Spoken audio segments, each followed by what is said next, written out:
الموضوع سريعا، بس انا عندي سؤال مهم، لان واحنا بنعمل بحث عن الحزب لقينا ان في بعض المعلومات على بعض المواقع بتقول ان الحزب هو عباره عن مجموعه من الشباب اللي انبثق عن جماعه الاخوان المسلمين، وان هم تم فصلهم او ان هم طلب منهم ان هم يرجعوا ان هم يرجعوا تاني للجماعه، وهم رفضوا فبداوا يشكلوا حزب بعيدا عن الجماعه. هل الكلام ده سليم او هل الكلام ده مظبوط؟ هل الفعل فعلا منبثق عن جماعه الاخوان المسلمين، وان مجموعه من الشباب رفضت الجماعه او رفضت السيطره او الهيمنه من الجماعه فقررت ان هي تعمل حزب؟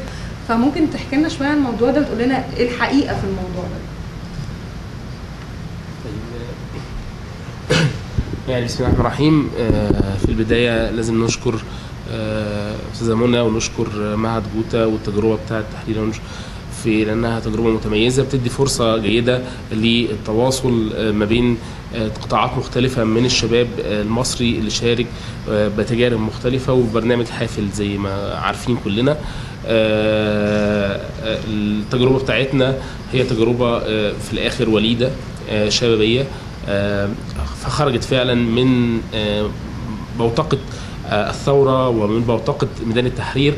اغلبيه المجموعه المؤسسه الاولى هي كانت مجموعه نشطه بدرجه من الدرجات، سواء في ائتلاف شباب الثوره اللي هو الكيان الاشهر يعني، سواء كان عضو مكتب تنفيذي زي عبد الرحمن فارس او مسؤول احدى اللجان زي عبد الرحمن هريدي اللي كان مسؤول لجنه الشهداء والمفقودين والاسر، يعني رعايه اسر الشهداء والمصابين والمفقودين.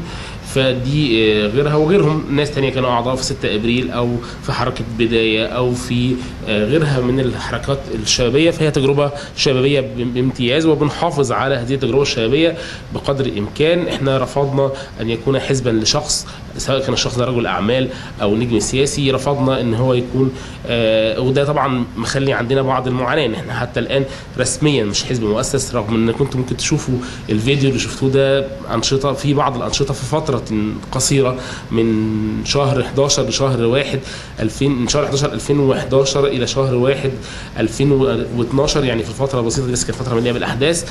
هتتخيل او ان احنا وجودنا كتير من الناس متخيلين ان احنا حزب رسمي، لكن احنا لسه لا زلنا حزب تحت تاسيس، لان عائق التوكيلات وعائق الماديات ما زال موجود امامنا، وما زال نناضل من اجل اخذ يعني الحق الشرعي، رغم ان هو الدستور الجديد قال ان الاحزاب بالاخطار، لكن ده ما تنفذش لغايه دلوقتي. طبعا احنا كان موقفنا في الدستور هو الرفض بالمناسبه يعني. الفكره بمنتهى البساطه، السؤال اللي كانت بتتكلم عنه منى بتاع الاخوان، انا حقيقه واحد من الناس دولت. انا كنت من شباب الاخوان اللي كنت موجود في الميدان، وكنت موجود في النشاط الثوري من اللحظات الاولى، وكنت موجود في ائتلاف شباب الثوره مع زملائي اخرين. كنا فعلا في الاخوان.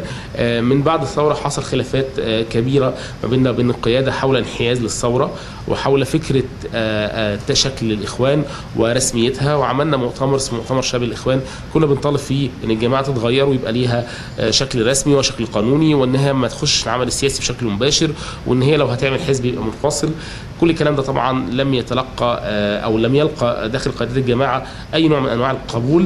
فقررنا ان احنا بمنتهى البساطه نشتغل في خطنا، وان احنا نشتغل من خلال الائتلاف نستمر فيه، بنعمل الفعاليات المناسبه. دعينا لبعض الفعاليات زي جمعه انقاذ الثوره وجمعه محاكمه الفساد السياسي، اللي الاخوان رفضوا انهم يشاركوا فيها، فده ادى الى كلاش والى فصل بعضنا، والبعض الاخر استقال او ترك الجماعه بدرجه من الدرجات. من ثم واحنا برضه موجودين كنا في رؤيتنا ان احنا نعمل هنا، او ده يمكن احد عوامل فكره حزب التيار المصري، ان هو عايزين حزب فكره جديده مش خاضع زي ما قلت لشخص او لرمز او لتنظيم من التنظيمات الموجوده، ومتمثل فكره الثوره ان هو يبقى مجموعات شبابيه بتقدم نموذج جديد وتقدم فكر جديد، حتى غير خاضع للتصنيفات التقليديه. يعني تصنيف ده حزب ليبرالي او يساري او اسلامي غير خاضعين لهذه التصنيفه، وبنحاول نقدم حزب متجاوز هذه الاشكاليات او هذه التصنيفات، وبنقول بنقدم بيه تجربه جديده مصريه شبابيه ثوريه بشكل من الاشكال. الحقيقه مش الحزب او مجموعه المؤسسه الاولى كان فيها زي ما كان فيها ناس من شباب الاخوان زي محمد القصاص اللي بيكلمكم، برضو كان في ناس تانية لها تجارب اخرى زي عبد الرحمن فارس مثلا اللي كان بيكلمكم قبل مني على طول. هذه التجميعه انتجت او بتحاول تنتج تجربه جديده، وزي ما قلت متجاوزه هذا الامر. احنا كنا شايفين ان احد اسباب المشكله او اعظم المشكلات في مصر هي قضيه الاستقطاب اللي بدات يوم 19/3 بالتعديلات الدستوريه، وبدات تنقسم البلد نحو نعم ولا، نحو اسلاميين وغير اسلاميين. كنا شايفين ان هذا الصراع لن يؤدي الا مزيد من التفكك والانهيار للدوله، فكنا عايزين نعمل برنامج حزب يهتم بالبرامج العمليه، بيهتم بالافكار الشبابيه، بيهتم بالنماذج الجديده بغض النظر عن التصنيفات التقليديه. بالعكس احنا بنحارب هذا الاستقطاب، يعني احنا بنحارب هذا الخطاب الديني الاستقطابي المتشدد ضد الليبراليين او علمانيين او مسيحيين. كل هذه المصطلحات اللي بتطلع وبنسمعها الايام ديت وبنلاقي عليها هجوم، وبنلاقي احنا ضد ده تماما. وضد برضو بالمناسبه فكره ان انا معارض عشان هو مجرد هو انهم اخوان او ما الى ذلك. يعني احنا معارضين جدا للرئيس محمد مرسي الموجود حاليا ولسياساته ولحكومته، واعلنا في ده في اكثر من بيان، ونزلنا ضد مظاهرات ورفضنا الاعلان الدستوري، بس من منطق ادائه السياسي وليس من منطق فكره الايديولوجي. انا ما يهمنيش فكره ايه الايديولوجي، المهم في الاخر هو بيعمل ايه للبلد. اذا كان ماشي اداء سياسي واداري وطني احنا هبقى معاه، اذا كان هو ماشي لاداء لصالح مجموعه او لصالح حزبه او لصالح جماعته او لصالح فكرته بس وعشان خاطر يمكن لهذه الفكره فبيجي على البلد، فاحنا ضده، اكيد ضده، وضد اي حد هيبقى في السلطه بيمارس نفس هذه الممارسات بشكل من الاشكال. دي فكرتنا، ان احنا بنعمل على فكره تجاوز الاستقطاب الايديولوجي، فكره تمكين المهمشين او تمثيل المهمشين. واحنا عندنا المهمشين بننظر لهم باكثر من نظره.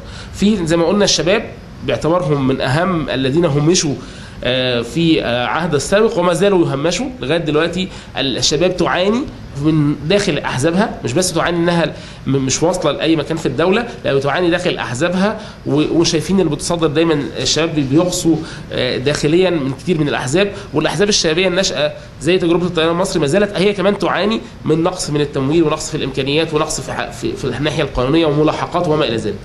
فتمكين الشباب بس مش بس سياسيا، كمان بنتكلم عن تمكينهم تنمويا. في فئات اخرى طبعا محتاجه عمل على التمكين زي المراه. احنا حتى بنقول دايما المثال في البرلمان السابق ده اللي حل، كان كل الموجودين في البرلمان حضرتك 11 سيده، منهم 3 معينات او 4، والباقي كلهم جايين من خلال. فطبعا 8 من 500 ده رقم يدل ان في مشكله حقيقيه في عند الاحزاب وعند المجتمع وما الى ذلك.